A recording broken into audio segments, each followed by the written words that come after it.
তিন ব্যক্তির দোয়া কখনো মিস হয় না। কয় ব্যক্তি? তিন ব্যক্তি। তিন ব্যক্তির দোয়া 100% কবুল হয়। সবার দোয়াই কবুল হয়, কিন্তু হাদিসের গ্যারান্টি আল্লাহ রসুল বলেছেন তিন ব্যক্তির দোয়া ডাইরেক্ট কবুল হয়, সরাসরি কবুল হয়, এতে কি নাই কোনো সন্দেহ নাই। এই তিন ব্যক্তি কারা? যাদের দোয়া কবুল হয়। রাসূলুল্লাহ সাল্লাল্লাহু আলাইহি ওয়াসাল্লাম এক হাদিসে বলেন, ক্বালা রাসূলুল্লাহ সাল্লাল্লাহু আলাইহি ওয়াসাল্লাম সালাসু দাওয়াতিন মুস্তাজাবাতিন লা শাক্কা ফিহিন্না। নবীজি বলেন তিন ব্যক্তির দোয়া কবুল হয়, এতে কোনো সন্দেহ নাই। তিন ব্যক্তি দোয়া করতে দেরি হবে, এই দোয়া আল্লাহর কাছে কবুল হতে একটা সেকেন্ডও দেরি হয় না, আল্লাহ সাথে সাথে দোয়াকে কবুল করে নেয়। সুবহানাল্লাহ। সালাসু দাওয়াতিন মুস্তাজাবাতিন, তিনজনের দোয়া, তিনটি দোয়া এমন আছে যা সাথে সাথে কবুল হয়। লা শাক্কা ফিহিন্না, কোনো সন্দেহ নাই। নবীজির হাদিসের বাণী, নবীজির জবানের কথা। তিন ব্যক্তির দোয়া কবুল হয়, এই দোয়া কবুল হওয়ার ভিতরে কোনো সংশয় নাই, কোনো সন্দেহ নাই। এই তিন ব্যক্তি কারা? সবার দোয়াই কবুল হয়, কারো দোয়া আল্লাহ তাআলা বিফলে দেয় না, কিন্তু দোয়া কবুল হয় তিন ভাবে। কারো দোয়া আল্লাহর কাছে যা চায় আল্লাহর সাথে সাথে তাকে তাই দিয়ে দেয়, এটাও কবুল হওয়ার একটা লক্ষণ। আরেকটা লক্ষণ হলো যা চায় আল্লাহ তা দেয় না, কিন্তু এই দোয়া দ্বারা আল্লাহ তার বিপদ দূর করে দেয়। সুবহানাল্লাহ। আপনি চাইছেন আল্লাহ আমি যেন একটা গাড়ি কিনতে পারি, প্রাইভেট গাড়ি। আল্লাহ তাআলা আপনাকে প্রাইভেট গাড়ির মালিক বানায় নাই, কিন্তু আপনার কপালে লেখা ছিল এই গাড়ি কিনলে রাস্তায় গিয়া অ্যাক্সিডেন্টে তুমি তোমার পরিবার সহ সব মারা যাইবা, অথবা ডাকাতের কবলে পড়া জীবন যাবে। এই যে দোয়া করছো আল্লাহ আমাকে একটা প্রাইভেট গাড়ি দাও, আল্লাহ গাড়ি দেয় নাই, ওই অ্যাক্সিডেন্ট থেকে বাঁচায়া দিচ্ছে। সুবহানাল্লাহ বলবেন না সবাই? তাহলে আপনার গাড়ি পাইলে কপাল খুলতো না, অ্যাক্সিডেন্ট থেকে বাইচা গেছেন এতে আপনার কপাল খুলছে, বাইচা গেছেন এতে আপনার কপাল খুলছে। এটাও দোয়া কবুলের একটা লক্ষণ।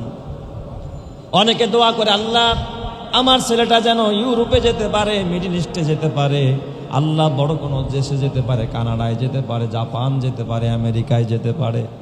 আল্লাহ তাআলার কাছে বারবার বাবা নামাজ পড়ে দোয়া করে আল্লাহ আমার ছেলেকে ইউরোপে পাঠানোর ব্যবস্থা করে দাও। আল্লাহ তাআলা পাঠানোর ব্যবস্থা করে নাই, কিন্তু আল্লাহ তাআলা হতে পারে এর দ্বারা আপনার ছেলের ভবিষ্যৎ আল্লাহ এত সুন্দর করে দিয়েছে, এত সুন্দর করে দিয়েছে, ওই দেশে গেলে হয়তো বা ছেলের আখেরাত বরবাদ হয়ে যেত, কিন্তু আল্লাহ ওই দেশে না দিয়া অন্য এক জায়গায় কবুল করেছে, যেখানে দেওয়ার কারণে ওর দুনিয়ায়ও কামিয়াবি, মৃত্যুর পরেও সেই ঈমান নিয়ে খোদার জান্নাতি হয়ে যাবে। সুবহানাল্লাহ। বলেন তো আল্লাহ পারে কি পারে না? কবুল হয় একভাবে না একভাবে, কি হয়ে যায়? কবুল হয়ে যায়, মিস হয় না। হয়তো আপনি যা চাইছেন তা পান না, এর উল্টাটা পাইছে। অথবা আল্লাহ তাআলা আল্লাহর কাছে বলেছেন আল্লাহ তুমি আমাকে সুস্থতা দিয়ে দাও। অনেকের বিভিন্ন রোগ আছে, রোগ আছে না? অনেক রোগ, বিভিন্ন রোগে ভুগতেছে মানুষ। কেউ বা ক্যান্সারের রোগী, কেউ বা কিডনির রোগী, কেউ বা ডায়াবেটিসের রোগী, কেউ বা বাবা বিভিন্ন জটিল ও কঠিন রোগের মধ্যে ভুগতেছে। ডাক্তারও ধরতে পারে না যে আর রোগটা কি, পরীক্ষা নিরীক্ষা করে দেখে কোনো রোগ নাই, এরপরও বেচারা অসুস্থ, এমন অসুস্থ আল্লাহর কাছেও কাঁদে, দোয়াও করে, কিন্তু সুস্থ হয় না। আল্লাহ তাআলা তার মানে এর দোয়া কবুল করে নাই। কবুল করে নাই? হ্যাঁ করছে। আল্লাহ তাকে দুনিয়ায় দিবে না। এই যে বান্দা রোনাজারি করে, বান্দা বারবার কাঁদে, আল্লাহ এত অসুস্থতা আর সইতে পারি না, তুমি আমারে মাফ করে দাও, আমারে সুস্থ করে দাও। বান্দার এই আকুতি আল্লাহর কাছে এত প্রিয়, এত ভালো লাগে, আল্লাহ তাআলা পছন্দ করে। এর বিনিময়ে আল্লাহ তাআলা কিয়ামতের ময়দানে ওই ব্যক্তিকে ক্ষমা করে শহীদের মর্যাদা দিয়ে আল্লাহ তার জান্নাতি বানায়া দিবে। সুবহানাল্লাহ। এই যে সবর করছে, এই যে ধৈর্য ধরছে, একটু রোগ সইছে, এই কারণে আল্লাহ তাআলা শাহাদাতের মর্যাদা দিয়া তাকে জান্নাতি করে দিবে। সুবহানাল্লাহ। এটাও দোয়া কবুল হওয়ার একটা লক্ষণ। তার মানে মিস নাই, যেই দোয়া করবে তার দোয়া কবুল করে কে? আল্লাহ। তো তিন ব্যক্তির দোয়া কখনো বিফলে যায় না। তিন ব্যক্তি দোয়া করতে দেরি হয়, আমার আল্লাহ এমন এক সত্তা, দোয়া কবুল করতে একটা সেকেন্ডও দেরি করে না। এক নম্বর হলো দাওয়াতুল মাজলুম। কোনো ব্যক্তি যখন মাজলুম হয়ে যায়, কোনো ব্যক্তি যখন মাজলুম হয়ে যায়, কোনো ব্যক্তি যখন দুর্বল হয়ে যায়, অসহায় হয়ে পড়ে, মানুষের জুলুমের শিকার হয়ে যায়, বিভিন্ন ধরনের পেরেশানিতে মুসিবতের মধ্যে পড়ে যায়, এই মাজলুম ব্যক্তি যখন আল্লাহর কাছে হাত তুলে, জালেম দ্বারা যখন কোনো ব্যক্তি মাজলুম হয়ে যায়, কারণ তার শক্তি নাই, আল্লাহ তাআলা শক্তির মালিক, আল্লাহ তাআলা তখন দেখে বান্দা আমি শক্তি তোরে দিয়েছি, ওরে শক্তি দেই নাই, এই কারণে ও মাজলুম হয়ে গেছে, আমি তো পারতাম তরে দুর্বল করতে, ওরে শক্তিশালী করতে, কিন্তু আমার দুর্বল মাজলুম বান্দাটা যখন আমার দরবারে হাত তুলে ফেলে, আমার মাঝে আর মাজলুমের দোয়ার মাঝে কোনো হেজাব থাকে না, পর্দা থাকে না, পার্টিশন থাকে না, কোনো দেয়াল থাকে না, প্রাচীর থাকে না, আমার বান্দা দোয়া করতে দেরি হয়, আমি আল্লাহ তার দোয়া কবুল করতে একটা সেকেন্ড দেরি করি না। সুবহানাল্লাহ। মাজলুমের দোয়া সাথে সাথে কবুল হয়। এই জন্য খবরদার অসহায় মানুষের উপরে জুলুম করবেন না, কষ্ট দিবেন না, গালি দিবেন না, কারণ ওদের দোয়া আল্লাহর কাছে ডাইরেক্ট পৌঁছে যায়। ও যদি একটা বদদোয়া করে এটাও কবুল হয়ে যায়। ইত্তাকু দাওয়াতাল মাজলুম, আল্লাহর নবী অপর এক হাদিসের মধ্যে বলেন, তোমরা খবরদার মাজলুমের বদদোয়া থেকে বাইচা থাকো, কারণ ফাইন্নাহু লাইসা বাইনাহু ওয়া বাইনাল্লাহি হিজাবুন, কারণ মাজলুমের দোয়ার মাঝে আর আল্লাহর মাঝে কোনো পর্দা থাকে না। ও যা বলে আল্লাহ তাই কবুল করে ফেলায়। জোরে করেন আল্লাহু আকবার। এই জন্য খুব সাবধান, খুব সাবধান। একজন মুসাফির মানুষ ভিক্ষা করতে আসছে, অসহায়, সবাই কিন্তু ভিক্ষা করতে পারে না। যার টাকা আছে সে কি ভিক্ষা করবে? যার সম্পদ আছে সে ভিক্ষা করতে পারে না। যদিও আমরা অনেকের মনে করি লোকটা প্রতারক হইলেও কিন্তু অসহায়, সবাই কিন্তু ভিক্ষা করতে পারে না, সবাই কিন্তু ছোট হতে পারে না, তার অভাব আছে বিদায় এসে ভিক্ষা করে। তার সাথে না পারেন ভালো কথা বলে বিদায় দিয়ে দেন, ভাই এখন সময় নেই, মাফ করেন, ইনশাল্লাহ পরবর্তীতে দেখবো। কিন্তু আপনি তাকে উত্তম মাধ্যমে এমন কিছু কথা বললেন, এমনভাবে তাকে কষ্ট দিলেন, কলিজা পর্যন্ত আঘাত দিয়া ফেললেন। লোকটা এমনি তো মাজলুম, আরও আপনি কষ্ট দিচ্ছেন। এই সময় যদি সে একটা হাক ডাক দিয়া বসে, আরশের মালিকের কাছে কোনো নালিশ করে বসে, আরশের মালিক সাথে সাথে তার দোয়াকে কবুল করে ফেলবে। এই জন্য এখান থেকে খুব সাবধান, খুব সাবধান, মাজলুমের বদদোয়া যেন আমরা না নেই। আল্লাহ তাআলা বাঁচার তৌফিক দান করুক, জোরে বলেন আমিন। দাওয়াতুল মাজলুম, আল্লাহর নবী, বিশ্ব নবী, দু জাহানের নবী, পরওয়ার সরওয়ারে দু আলম নবী যখন মাজলুম হয়েছেন, বদরের প্রান্তরে আমার নবীর দোয়া আল্লাহ কিভাবে কবুল করছে। বদর প্রান্তরে 313 জন সাহাবী, পক্ষান্তরে কাফেররা 1000, 313 জন সাহাবী নিয়া বালুকাময় ময়দান, যেখানে পা দেবে যায় চোরাবালি, পা দেবে যায়, দাঁড়ানো যায় না, ঘোড়ার পা মাটির মধ্যে দেবে যায় এমন জায়গায়, পক্ষান্তরে কাফেররা বদরের সুন্দর পজিশন, শক্ত মাটিতে তারা অবস্থান করতেছে, আর মুসলমানরা বালুকাময় স্থানে। মাত্র 313 জন, আর শত্রুপক্ষ হলো 1000। কিভাবে এরা লড়াই করবে? প্রায় 3 গুণ সংখ্যা বেশি। নবীজি সারা রাত ঘুমায় না, নবীজি মাজলুম, নবীজি তখন কাঁদতেছিলেন, চোখের মধ্যে পানি ঝরতেছে। সারা রাত নবীজি দাঁড়ায় দাঁড়ায় নামাজ পড়লেন, কখনো রুকুতে গিয়া কাঁদে, কখনো সেজদায় গিয়া কাঁদে, কখনো হাত তুলতে তুলতে। সিদ্দিকে আকবর আবু বকর সিদ্দিক বলেন, আমি নবীকে দেখেছি মাঝে মাঝে নবী এইভাবে হাত তুলতেছে, হাত উঠাইতে উঠাইতে নবীর হাত এরকম আকাশের দিকে উঠতেছিল। আবু বকর বলে, আমি দূর থেকে নবীর বগলের দিকে পর্যন্ত আমি দেখতেছিলাম, বগলটা খালি হয়ে গেছে। তার মানে মনে হয় যেন মালিককে ধরবে, এইভাবে তারা কাঁদতেছিল। আল্লাহর নবী মাজলুম হয়ে তখন দোয়া করা আরম্ভ করে দিস। আল্লাহ তাআলা আবু বকর কাছে আইসা ডাক দিয়া বলে, ইয়া রাসূলুল্লাহ, ইয়া হাবিবাল্লাহ, আপনি এইভাবে কাঁদবেন না, আমার আল্লাহ আপনাকে কোনোদিন একা ছেড়ে দিবে না, আপনাকে কোনোদিন পরাভূত করাবে না। নবীজি আপনি কাঁদেন, আমাদের সহ্য হয় না, আল্লাহ তাআলা আপনাকে একা ছেড়ে দিবেন না, অবশ্যই আরশ থেকে, আরশের মালিক আপনার দৃশ্যগুলো দেখতেছে, আপনাকে সাহায্য দান করবে। চিৎকার মেরে কন্না আল্লাহু আকবার। কেমন ঈমান ছিল হযরত আবু বকর সিদ্দিকের। নবীজি হাত নামাই দেন, হঠাৎ দেখে ঘন্টির আওয়াজ, জিব্রাইল আমিন আকাশ থেকে আসতেছে। নবীজির মনে মনে শান্তি, মনে হয় জিব্রাইল আসতেছে কোনো সুসংবাদ নিয়ে। জিব্রাইল আইসা নবীজির কানের গোড়ায় মুখ লাগায় বলে, ইয়া রাসূলুল্লাহ, ইয়া হাবিবাল্লাহ, আপনাকে আর এতটা কষ্ট করতে হবে না, এতটা কষ্ট করতে হবে না, আরশের মালিক আমারে পাঠাইছে। আল্লাহ তাআলা আরশে আজিম থেকে, আসমান থেকে 5000 ফেরেশতা দিয়া বদরের ময়দানে আপনাকে সাহায্য করবে। সুবহানাল্লাহ। কয় হাজার? 5,000। 5,000 ফেরেশতা কোরআনের মধ্যে আসছে, তারা পাগড়ি পরা তারপরে জিহাদ করতে আসছে বদরের ময়দানে।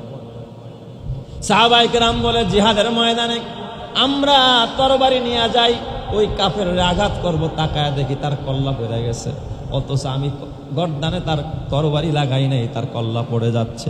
হঠাৎ দেখি এক কাফের মাটিতে গড়াইতেছে, চটফট করে, কি রে, ওরে কে মারলো? আমি তো মারি নাই, এখনো চাবুক নিয়ে যাচ্ছি, ও কেন মরে যায়? হঠাৎ মাঝে মাঝে একজন সাহাবী তাকায়া দেখে সবুজ পাগড়িওয়ালা, আমি যাওয়ার আগে আগে কে যেন তার গর্দানে মাইরা তার জমিনের মধ্যে ফালায়া দিছে। সুবহানাল্লাহ। বলেন তো সাহায্যকারী একজন যিনি, তিনি কে? এই মাজলুম যখন আল্লাহর কাছে হাত তুলে আর চোখের পানি ফালায়, বান্দার চোখের পানির এত দাম, এত দাম, এই চোখের পানি মাসির মশার মাথা পরিমাণও যদি চোখ দিয়া বের হয়, আরশের মালিক ওই দোয়াকে কবুল করে ফেলায়। সুবহানাল্লাহ। কাঁদবেন তো কাঁদবেন, সেজদায় গিয়া কাঁদেন, চোখের পানি নিয়ে কাঁদবেন, আকুতির সাথে কাঁদবেন, মিনতির সাথে কাঁদবেন। কেউ যদি মিনতির সাথে আরশের মালিকের কাছে কাঁদতে পারে, চোখের পানি নিয়ে যদি কাঁদতে পারে, আপনি নিজে কাগজ কলমে লেখা রাখবেন চোখের পানি নিয়ে কাঁদছেন, আর ওই দোয়া কবুল হয় নাই, তা কোনোদিন হতে পারে না। আসমান যেমন সত্য, জমিন যেমন সত্য, কোরআন যেমন সত্য, হাদিস যেমন সত্য, আপনি যদি হকের উপরে থাইকা চোখের পানি নিয়ে কাঁদতে পারেন আর আরশের মালিকের কাছে বলতে পারেন, চাইতে পারেন, আরশের মালিক সেটা 100% কবুল করে নিবে। সুবহানাল্লাহ। এই জন্য চোখের পানি নিয়ে দোয়া করবেন। দোয়ার মধ্যে অন্যতম একটা কবুল হওয়ার মাধ্যম হলো চোখের পানি। 2 নম্বরের মাধ্যম হলো দোয়া যদি সেজদায় গিয়া কেউ করে, ওই দোয়া কবুল হয় 100%। নফল সেজদা এমনি আল্লাহু আকবার বলে সেজদায় যাবেন, সেজদায় গিয়া বলবেন, আল্লাহ তুমি আমার এই বিপদ দূর করে দাও, আল্লাহ আমারে সুস্থ করে দাও, আল্লাহ আমার এটা দাও, ওটা দাও। আল্লাহ তাআলা সেজদারত অবস্থায় বান্দা যখন আল্লাহর কদমে পড়ে যায়, আল্লাহ ওই দোয়া কবুল করে নেয়। 3 নম্বর, কেউ যদি দান খয়রাত করে দোয়া করে, মসজিদে আসছেন, 10টা টাকা মসজিদে দান করে দিলেন, এরপরে দোয়া চাইলেন, এই দোয়াটা কবুল হয়। কারণ মানুষের মহব্বতের জিনিস হলো তার মাল, তার সম্পদ। এই মহব্বতের জিনিসটা যখন ত্যাগ করলেন, এবার আল্লাহর কাছে চান, আল্লাহ বলবে, আরে ও তো আর প্রিয় জিনিসটা দিয়ে দিছে, আমি কেন দিব না? আল্লাহ সাথে সাথে আপনার চাওয়া আর পাওয়াকে পুরা করে দিব। সুবহানাল্লাহ। এই জন্য বলছিলাম 3 ব্যক্তির দোয়া কবুল হয়, 100% কবুল হয়, কোনো সন্দেহ নাই। 1 নম্বর হলো দাওয়াতুল মাজলুম, মাজলুম ব্যক্তির দোয়া, নিপীড়িত ব্যক্তির দোয়া, অসহায় ব্যক্তির দোয়া ডাইরেক্ট কবুল হয়, কোনো সন্দেহ নাই। 2 নম্বর হলো আল্লাহর রসুল বলেন দাওয়াতুল মুসাফির, মুসাফিরের দোয়া কবুল হয়। কেউ যদি সফর অবস্থায় দোয়া করে, তার দোয়া কবুল করে নাই কে? আল্লাহ। সফর অবস্থায় দোয়া কবুল হয়, কোনো সন্দেহ নাই।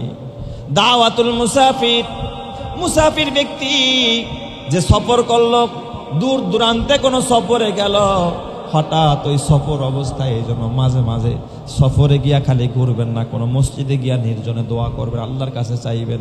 কারণ এই অবস্থায় দোয়া কবুল হয়। 48 মাইল দূরে গেলেই বর্তমানে সফর শুরু হয়ে যায়। কত মাইল দূর? 48। এই 48 কিলো না, 48 মাইল, বর্তমানে প্রায় 78-80 কিলোমিটারের মতো। এই পরিমাণ দূরত্বের সফরের নিয়ত করছেন, গাড়িতে বসে আছেন, বসে বসে দোয়া করেন, বাস দোয়া কবুল হয়ে যাবে। ওখানে গেছেন, যাওয়ার পরে করেন, কবুল হয়ে যাবে। বের হয়েছেন, পথে করেন, দোয়া কবুল হয়ে যাবে। আল্লাহর কাছে গইনা গইনা কি কি সমস্যা আছে মনে মনে বলেন, আল্লাহ আমার এই সমস্যার সমাধান করো, আল্লাহ আমার এটা দাও, আল্লাহ আমার এই রূপ দূর করো, আমার ওই সমস্যার সমাধান করো। বলতে দেরি হবে, আমার আল্লাহ কবুল করতে দেরি হবে না। সুবহানাল্লাহ। এই জন্য সফর অবস্থায় কি হয়? দোয়া কবুল হয়। অথচ আমরা সফরে গিয়া গুনাহ করি, দূরে সফরে গেছে পর্যটক কেন্দ্রে, সেখানে গিয়া গুনাহ করে, অন্যায় করে, অবিচার করে, নামাজ পড়ে না। সফরটা তো ভালো জিনিস, আল্লাহর নির্দেশ, কুল সিরু ফিল আরদি ফানজুরু কাইফা কানা আকিবাতুল মুজরিমিন। তোমরা সফর করে দেখো পূর্ববর্তী জালেমদের প্রতি আমি আল্লাহ কেরূপ আচরণ করেছি। আল্লাহর নিদর্শন দেখো, কুদরত দেখো, দেখা দেখে আল্লাহর কাছে দোয়া করো, আল্লাহর কাছে পানাহ চাও, তুমি যা চাইবা আল্লাহ তোমাকে তাই দিয়া দিবে। সুবহানাল্লাহ। আর যদি সেই জায়গায় তুমি মস্তি করে বেড়াওয়ার, গান বাজনা করো, রং তামাশা করো, অন্যায় করো, গুনাহ করো, সফর অবস্থায় দোয়া করলে যেমন কবুল হয়, গুনাহ করলেও তার ক্ষতির কারণটাও ভয়াবহ হয়। কথা ঠিক কিনা? ভয়াবহ ক্ষতির সম্মুখীন হয়ে যাবে। 3 নাম্বার, এই জন্যই তো আমার বাবা সফর অবস্থায় দোয়া কবুল হয়। আপনারা জানেন বর্তমান মিশরের একটা শহরের নাম ইস্তাম্বুল, যেটাকে ইংরেজিতে বলা হয় কনস্টান্টিপল। এই কনস্টান্টিপল এক সময় অমুসলিমদের হাতে ছিল। মুসলমানরা যখন বিজয় হয়েছিল, ইস্তাম্বুল কিভাবে বিজয় হয়েছে আপনারা ইতিহাস পড়ে দেখেন, গুগলেও সার্চ দিলে পাবেন ইস্তাম্বুল কিভাবে বিজয় হলো। কনস্টান্টিপল ইংরেজিতে বলে।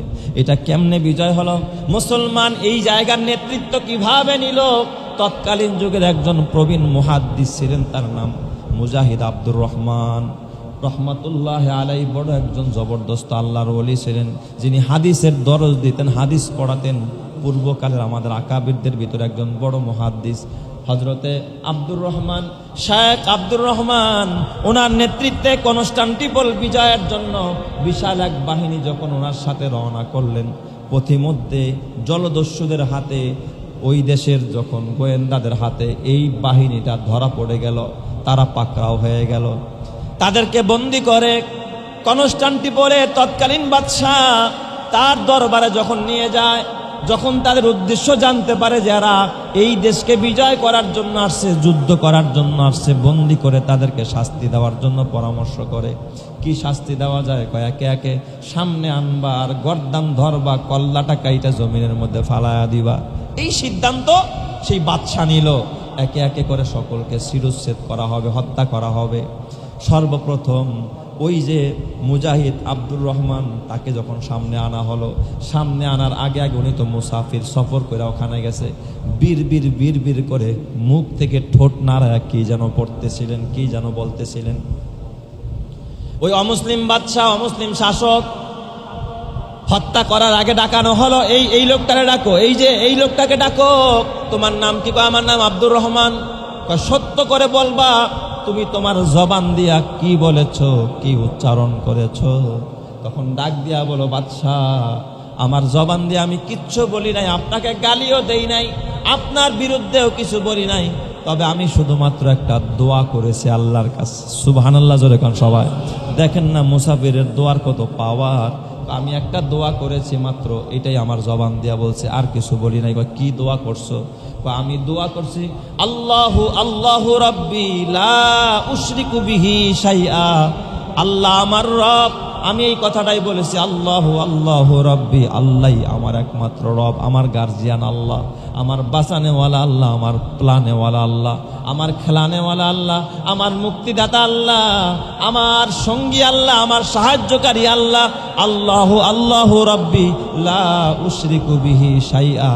আমি তার সাথে কাউকে শরিক করি না, কোনো অংশীদার করি না, আমি শিরক করি না।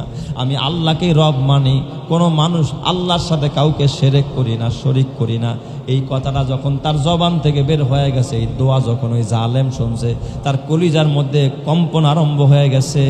ওই জালেম হাতের থেকে তরবারি ফালা ডাক দিয়া বলে, ও আব্দুর রহমান, এত সুন্দর দোয়া তুমি করেছো, যাও যাও, আমি তোমাকেও মুক্ত করে দিলাম, তোমার সাথীদেরকেও মুক্ত করে দিলাম, তোমরা নিশ্চিন্ত মনে বাড়ি ফিরে যাও। চিৎকার মেরে কন্না আল্লাহু আকবার। মায়ুস না হো আহলে জমি আপনি খতা সে, मायूस न हो अहले ज़मी अपनी खता से, तकदीर बदल जाती है मुझ तर की दुआ से, तकदीर बदल जाती है मुझ तर की दुआ से। যখন অপারক মানুষ আল্লাহর কাছে দোয়া করে, আল্লাহ তার তাকদীরটাকেও পরিবর্তন করে দেয় দোয়ার দ্বারা। এই দোয়াই পারে মানুষের ভাগ্য পরিবর্তন করে, মৃত্যুর মুখ থেকে আল্লাহ মুক্তির মুখেও ঠেলে দিতে পারে। এই ক্ষমতা কার? আল্লাহ। এই জন্য আমরা দোয়া করব, চাইব একজনের কাছে, তিনি কে? যত যা কিছুই করেন, যার কাছেই চান, কেউ পারবে না, বাঁচাইতে পারে একজন, তিনি কে? আল্লাহ। যেটা কল্পনাও করবেন না সেটাও দিতে পারে কে? আল্লাহ। এই জন্য আল্লাহর রাসূল বলেছেন, মুসাফিরের দোয়া কবুল হয় সফর অবস্থায় বেশি বেশি দোয়া করবেন, গাড়িতে চলা অবস্থায় দোয়া করবেন। দোয়ার সময় কোথায়? মোবাইল ঠেলতে ঠেলতে, আহারে মাঝে মধ্যে যখন এই যে মেট্রো রেল আমি চলাফেরা করি, অনেক সময় সিট পাই না, দাঁড়ায় থাকি, দেখি যতজন লোক বসা, যতজন লোক দাঁড়ানো, সবার হাতেই ফোন, কোনো ব্যস্ততা নাই, কোনো কাজ নাই, খালি ফোন ঠেলতেছে। এই পর্যন্ত যাদের বয়স 50, বলেন আপনি 10 বছর বা 20 বছর যাবত এই পর্যন্ত মোবাইল ঠেলেছেন, বলেন আপনার জীবনে কতটা উন্নতি হয়েছে, আপনি কতটা লাভবান হয়েছেন? বরং লাভের চাইতে ক্ষতি বেশি হয়েছে। চোখটা আগে ভালো ছিল, এখন কি হয়েছে? খারাপ হয়ে গেছে, পাওয়ার শেষ। বেশিরভাগ মানুষের চোখের রোগ হয় কিসের কারণে? এই মোবাইলের আলোর কারণে। সময় নষ্ট হয়েছে, মন মানসিকতা নষ্ট হয়ে গেছে, চরিত্র খারাপ হয়ে গেছে।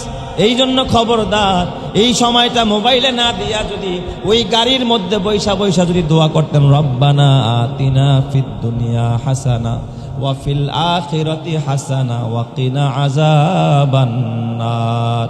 আয় আল্লাহ, তুমি আমাকে দুনিয়াতেও কল্যাণ দাও, পরকালেও আমাকে কল্যাণ দিও, আর ওই জাহান্নামের আগুন থেকে আমাকে বাঁচায়া দিও। তিনবার এই দোয়াটা করতে দেরি, আমার আল্লাহ জাহান্নামের আগুন থেকে ওই বান্দাকে মুক্তি দিতে একটা সেকেন্ড দেরি করে না। সুবহানাল্লাহ। অথচ এই কথা বলার সময় কই? আপনি তো মোবাইল টিপে ছাড়তে পারতেছেন। গাড়িতে চলার যে দোয়া, এই দোয়াটাও পড়ে না। সুবহানাল্লাযী সাখখারা লানা হাদা ওয়া মা কুন্না লাহু মুকরিনিন ওয়া ইন্না ইলা রাব্বিনা লামুনকালিবুন। গতকাল কামার শরীয়তপুর জাজিরা টিএনটি মোড়ের কাছে একটা অ্যাক্সিডেন্ট, দুর্ঘটনা। যুবক ছেলে বিয়ে করছে, অল্প কিছুদিন আগে বিয়ে করেছে, এখনো পর্যন্ত আত্মীয় স্বজন বেড়ায়া যায় নাই বাড়ি থেকে, এখনো পর্যন্ত লোকজন আসছে। আমি গতকালকে ঘটনা শুনলাম, লোকজন এখনো মেহমানরা আসছে, নতুন বউ ঘরের মধ্যে, স্বামী বেচারা আনন্দ ফুর্তি করতে গিয়ে দোকানে যেন কিছু একটা কিনতে গেছিল, অপর দিক থেকে গাড়ি আসতেছে, খেয়াল করে নাই। উনি না তাকায় রোড পার হইতেছিল, এখন গাড়িও তো খুব দ্রুত স্পিডে চলতেছিল, হয়তো গাড়িওয়ালাও ব্রেক করে সারতে পারে না, জায়গার মধ্যেই শেষ। যুবক মানুষ, বিয়ের বয়স মাত্র 7-8 দিন, কত স্বপ্ন। যদি ঘর থেকে বের হওয়ার সময় দোয়া পড়তো, বিসমিল্লাহি তাওয়াক্কালতু আলাল্লাহ লা হাওলা ওয়ালা কুওয়াতা ইল্লা বিল্লাহ, আল্লাহ তোমার উপরে তাওয়াক্কুল করে আমি বের হইলাম, রব্বুল আলামিন তুমি আমার জিম্মাদারি গ্রহণ করে নাও। হাদিসের মধ্যে আসছে, এই দোয়া করে বের হলে আকাশ থেকে ফেরেশতা ঘোষণা দেয়, ফায়ুনাদি মুনাদিম মিনাস সামা কদ হুদিতা ওয়া বুকিতা ওয়া হুফিস্তা মিনাশ শাইতানির রাজিম। তোমার এই সফরের নিরাপত্তার জন্য, শয়তানের হাত থেকে বাঁচানোর জন্য, দুর্ঘটনা থেকে বাঁচানোর জন্য একজনই যথেষ্ট হবেন, তিনি কে? এই দোয়া পড়লে তার দুর্ঘটনা হবে না, বিপদ হবে না, মুসিবত। এটা তো ভুলেই গেছে সে আনন্দের সাথে। গাড়িতে চড়ে দোয়া পড়ে না, মসজিদে আসে দোয়া পড়ে না, ঘরে ঢুকে সালাম দেয় না, ঘর থেকে বের হয় দোয়া পড়ে না। অথচ দোয়া পড়লে আল্লাহ তাআলা বিপদ থেকে বাঁচায়া দেয়, মুসিবত থেকে বাঁচায়া দেয়। ঘরের মধ্যে ছোট বাচ্চারা আছে, আপনার সাথে যদি এমনও কিছু থাকে, অনেক সময় জিন ভূত ঘরে ঢুকে যায় আপনার সাথে সাথে, আপনি যদি দোয়া পড়ে বিসমিল্লাহ বলে ঘরে ঢোকেন, কসম আল্লাহর, আপনার সাথে জিন ভূত তো দূরের কথা, ও জইলা পুইরা জাগার মধ্যে খতম হয়ে যাবে। সুবহানাল্লাহ। আপনি তো সেই আমল করেন না, আপনার কারণেই পরিবারের বাচ্চারা জিনের আক্রান্ত হয়, বিভিন্ন ধরনের খারাপ সৃষ্টির আক্রান্ত হয়ে যায়, তারা বদ নজরের কবলে পড়ে যায়। আপনি বিসমিল্লাহ বলে ঘরে ঢোকেন, সালাম দিয়ে ঘরে ঢোকেন, দোয়া পড়া ঘরে ঢোকেন, আল্লাহকে বলেন আল্লাহুম্মা আনতাস সাহিবু ফিস সাফার ওয়াল খলিফাতু ফিল আহল। আল্লাহ, এই সফরের সাথী তুমি, আমার পরিবারের জিম্মাদার তুমি। এই কথা আল্লাহর একবার বইলা দিয়ে আসেন, আপনি থাকবেন না, পরিবারের জিম্মাদারি গ্রহণ করবেন কে? আল্লাহ। দোয়া নাই, আমাদের জবান থেকে দোয়া এখন বিতাড়িত হয়ে গেছে, বিশেষ করে মোবাইলের কারণে। আগের বাচ্চারা ঘুম থেকে ওইটা দোয়া পড়তো, আর এখন ঘুম থেকে ওইটা কার্টুন চায়। আগের বাচ্চারা ঘুমানোর সময় মা চাচিরা দোয়া পড়াইতো, আল্লাহুম্মা বিসমিকা আমুতু ওয়া আহইয়া। আর এখন মোটু পাতলুর গল্প শোনায়, এখন মোটু পাতলু দেখায়, তারপরে বাচ্চারা ঘুম পড়ায়। সারা রাত ওর কল্পনার মধ্যেই মোটু পাতলু কল্পনা থাকে। এই বাচ্চা কি শিখবে? দোয়া পড়ায়। বাচ্চা আপনি জোরে জোরে বাচ্চারে ঘুম পাড়ান, দোয়া পড়ান, আল্লাহুম্মা বিসমিকা আমুতু ওয়া আহইয়া লা ইলাহা ইল্লাল্লাহ আল্লাহু আকবার সুবহানাল্লাহি ওয়া বিহামদিহি সুবহানাল্লাহিল আযীম। দুরূদ পড়তে পড়তে ঘুম পাড়ায় দাম বাচ্চাকে, ওর উপরে রহমত বর্ষিত হবে, ঘরের মধ্যে রহমত হবে, আল্লাহ তাআলা শান্তি আর রহমত দেয়া ভইরা দিবে। কথা ঠিক কিনা? আর বাচ্চারে কুলে নিয়েছেন, আপনিও মোবাইল দেখেন, বাচ্চারাও মোবাইলের গল্প শোনান, তাহলে এই ঘরের মধ্যে কেমনে রহমত আর বরকত আসবে বলে? 3 নাম্বার, ওই ব্যক্তির দোয়া ডাইরেক্ট কবুল হয়। আল্লাহর রাসূল হাদিসের মধ্যে বলেছেন, ওয়া দাওয়াতুল ওয়ালিদি আলা ওয়ালাদিহিমা, পিতা মাতার দোয়া সন্তানের জন্য ডাইরেক্ট কবুল হয়। বুলেটের গুলি মিস হতে পারে, কিন্তু পিতা মাতার দোয়া কখনো মিস হয় না। নেক দোয়া করলেও কবুল হয়, বদ দোয়া করলেও কবুল হয়। আপনি পিতা মাতারে কষ্ট দিবেন, আপনার পিতা মাতা যদি আপনার জন্য বদ দোয়া করে দেয়, আপনার জীবন ধ্বংস হয়ে যাবে, অন্ধকার নেমে আসবে। আর পিতামাতার সাথে ভালো ব্যবহার করেছেন। পিতামাতার কাছে দোয়া চাইবেন সর্বপ্রথম মা বাবার কাছে। আগেই ইমাম সাহেব না, আগে মা বাবা। আগেই পীর সাহেব না, আগে মা বাবা। আগেই আমার বাবা, মহল্লার কোনো মানুষ না, আগে হলো মা এবং বাবা। আগে দোয়া চাইবেন মার কাছে, আগে দোয়া চাইবেন বাবার কাছে।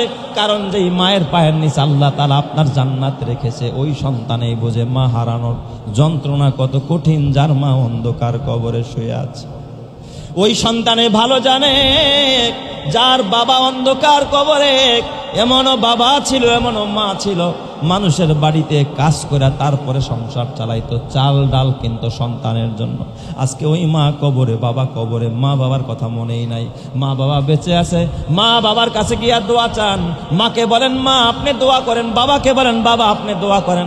আপনার বাবা যদিও হুজুর না, আপনার বাবা যদিও ঠিক মতো আল্লাহর হুকুম মানে না, তারপরও যদি মার দোয়া চান, বাবার দোয়া চান, ওই মা বাবা যখন হাত তুলে, কারণ মা বাবা যদিও অপরাধী, কিন্তু আপনার বেলায় তো সে মা এবং বাবা, তার দোয়াটা আল্লাহর কাছে বড় কবুল হয়। ওই মা আর বাবা আল্লাহর কাছে বলতে দেরি হবে, আল্লাহর সঙ্গে সঙ্গে দোয়া কবুল করতে দেরি করে না। সুবহানাল্লাহ। সব সময় মা বাবার কাছে দোয়া চাইবেন। আর দোয়া চাওয়ার ধরন আছে, মা বাবারে কিছু হাদিয়া দিবেন। ছোট্ট একটা হাদিয়া।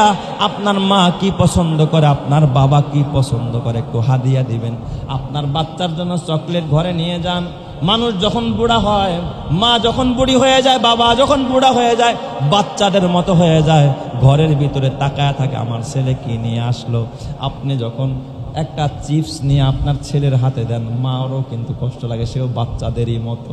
আহারে আমিও তো ছোটবেলায় আমার সন্তানরে দিয়েছিলাম, কিন্তু সাথে যদি 2টা চিপস নেন, মা দেখো একটা খায়া দেখো, তুমি তো এগুলো খাও না। মা হয়তো বা পুরা খাবে না, 1 পিস 2 পিস খাবে, বাকিটা আপনার ছেলেকেই দিয়ে দিবে। এই মাকে একটু খুশি করলেন, বাবারে একটু খুশি করলেন, সাথে একটা কলা নিয়ে গেলেন, একটা কমলা মা ছুলে দিলেন, মা একটু খায়া দেখো, এটা মিষ্টি আছে, ভালো কমলা। এই ছোট্ট একটা জিনিস মাকে খাওয়াইলেন। মা হাত তুইরা আল্লাহর কাছে দোয়া করতে দেরি হবে, আল্লাহ দোয়া কবুল করতে 1 সেকেন্ড দেরি করবে না। সুবহানাল্লাহ। এই জন্যই 3 ব্যক্তির দোয়া ডাইরেক্ট কবুল হয়, মাজলুমের দোয়া এবং মুসাফিরের দোয়া এবং পিতামাতার দোয়া সন্তানের জন্য। আমরা ইনশাআল্লাহ সব সময় পিতামাতার খেদমত করে দোয়া নিতে রাজি আছি তো ইনশাআল্লাহ সবাই। আল্লাহ তুমি সবাইকে তৌফিক দান করো, সকলেই বলি আমিন।